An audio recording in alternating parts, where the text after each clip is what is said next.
నమస్తే అండి. Rana global info ఛానల్కి అయితే స్వాగతం అండి. కొత్తగా ఎవరైనా ఆర్గానిక్ ఫార్మింగ్లో కనుక రావాలనుకుంటే మాత్రం మంచి ఫ్యూచర్ అయితే ఉందండి.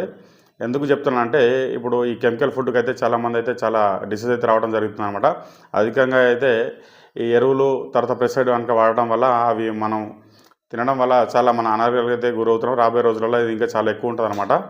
అందుకనే తెలంగాణ, ఆంధ్ర మన ప్రజలు ఎవరైనా సరే ఆర్గానిక్ కనుక రావాలనుకుంటే మాత్రం వాళ్ళు రావాలి. తర్వాత దీంట్లో ఎలా ఫ్యూచర్ ఎలా ఉంటుందని దాని గురించి అయితే ఒక ఫుల్ వీడియో అయితే చేయడమే జరిగింది. ఒకవేళ మీకు ఎవరికైనా ఇంట్రెస్ట్ ఉంటే మాత్రం నా ఛానల్ అయితే సబ్స్క్రైబ్ చేసుకోండి. రాణా గ్లోబల్ ఇన్ఫో ఛానల్ అయితే సబ్స్క్రైబ్ చేసుకోండి. అలాగే ఈ ఆర్గానిక్ ఫార్మింగ్ గురించి డీటెయిల్ ఒక వీడియో పెట్టాను. ఆ వీడియో అయితే ఫుల్ వీడియో అయితే చూడండి. ఒకవేళ ఎవరికైనా నచ్చితే లైక్ చేయండి. అలాగే మీకు ఏమైనా డౌట్స్ కనుక ఉంటే మాత్రం కింద కామెంట్ సెక్షన్ అయితే కామెంట్ తెలియజేయండి. దానికోసం అయితే మళ్ళీ ఇంకొక వీడియో అయితే నేను చేయడం అయితే జరుగుతుంది అనమాట. అట్లా దీని గురించి ఇంకా మీకు ఏమైనా ఫ్యూచర్ డీటెయిల్స్ కావాలనుకుంటే మాత్రం ఫుల్ వీడియో చూసేసేయండి. దాంట్లో మీకు ఏమైనా డౌట్స్ ఉంటే మాత్రం కింద కామెంట్ సెక్షన్ అయితే కామెంట్ అయితే తెలియజేయగలరు. జై హింద్.